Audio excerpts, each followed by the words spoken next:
Oh, you thought Project 2025 was scary, but you haven't heard about Project Esther yet, have you? Well, we've all been distracted worrying about Project 2025 and looking at statistics to see how much of it has actually come to fruition at this point. Back in October of 2024, the Heritage Foundation submitted Project Esther, and I'm telling you, it's 1,000 times worse than Project 2025 could ever dream of. Project 2025 is just the beginning of this manifesto. And making a comparison, The Handmaid's Tale, that was the first book.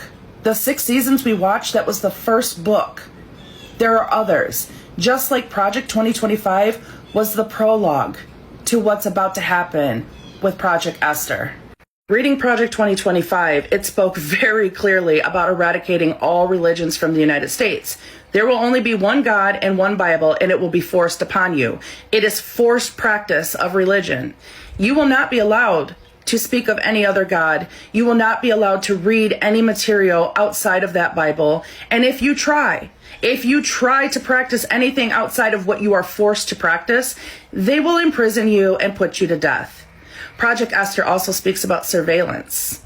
They want us having something inside of our bodies that is implanted, where the government knows our whereabouts, knows our medical history, our heart rate, our sugar, everything on a 24/7 basis. It talks about suppression, ladies.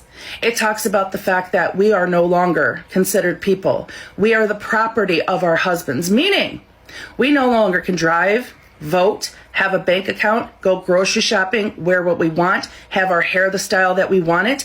We are forced to be the property of our husbands. And women, it speaks about sterilization. It speaks about when women are born, when girls are born, being immediately sterilized after birth. And when you become of age to have a baby, they will grow said baby in a lab and implant it in you so that they can have the white male child that they want for this Project Esther to come to fruition. According to Project Esther, there is no more LGBTQI+. It's gone. It's eradicated because there are no more lesbian and gay people in the United States. That's right. If you're male and you're gay, you have an opportunity to become straight.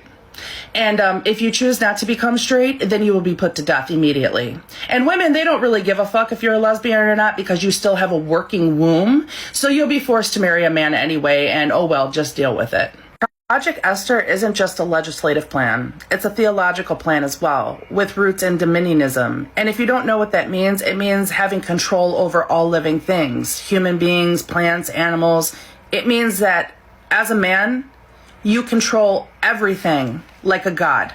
It states very clearly in Project Esther that it has been written to replace the Constitution of the United States with biblical law. That is the whole purpose of Project Esther. Criminalization of abortion with death penalty being the reward will be a national thing for all of us. It won't matter state by state anymore what your governor and your senator say. As a nation, abortion will be criminal and you will be put to death. All public and private schooling will be completely eradicated. All children will be homeschooled through religion.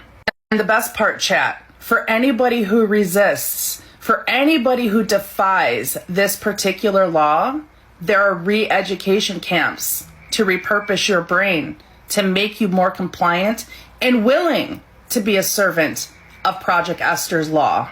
By the way, none of this is written in code. I'm not assuming or coming up with ideas based off what I read. No, this is quite literally how it's written. Very, very, very blunt for all of us to completely understand what we're about to face. Project Esther, like Project 2025, was written by the Heritage Foundation, so